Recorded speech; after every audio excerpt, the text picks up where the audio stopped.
మేము బలమైన స్పాన్సర్గా మేము ఉన్నాం కాబట్టి మా విశ్వాసమే గొప్ప, మమ్మల్ని దేవుడు మెచ్చుకుంటారు అనుకుంటారు. కానీ దేవుని దృష్టిలో నీ ఆస్తిని కాదు, అంతస్తుని కాదు, కానీ ఆయన చూసేది ఏంటి తెలుసా? నీవు ఆయనతో ఇటు సహవాసం కలిగి ఉన్న విషయాన్ని గుర్తిస్తాడు.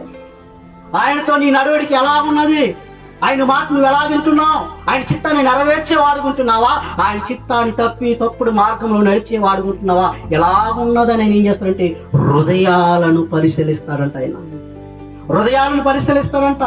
ఆలోచన చేలిపిన దేవుడి బిడ్డలారా, ఈ కడవరి దినాల్లో ఉన్న మనం, భయంకరమైన దినాల్లో ఉన్న ఈ కడవరి భయంకర దినంలో ఉన్న మనము దేనిని ఆధారం చేసుకుని మన జీవన విధానం జరిగిస్తున్నాం? దేనిని ఆధారం చేసుకుని? మన ఆస్తిని ఆధారం చేసుకుని బ్రతికేస్తున్నావా? ధైర్యం ఏంటి? ఇంతలా మనము దేవునికి దూరం అయిపోయి బ్రతికేస్తున్నాం అంటే ఏ ధైర్యంతో బ్రతికేస్తున్నాం? మనం ఏ ధైర్యం చూసుకుని బ్రతికేస్తున్నాం? ఆస్తులు మన అక్కడికి వస్తాయా? ఉద్యోగం వస్తుందా? 60 సంవత్సరాలు అయితే గవర్నమెంట్ వాడు కూడా నువ్వు అక్కర్లేదని గెంటేస్తాడు. దేన్ని ఆధారం చేసుకుని బ్రతికేస్తున్నాం? ఈ కడవారి దినాల్లో మనకు దేవుడే దిక్కు అనే విషయాన్ని మర్చిపోతూ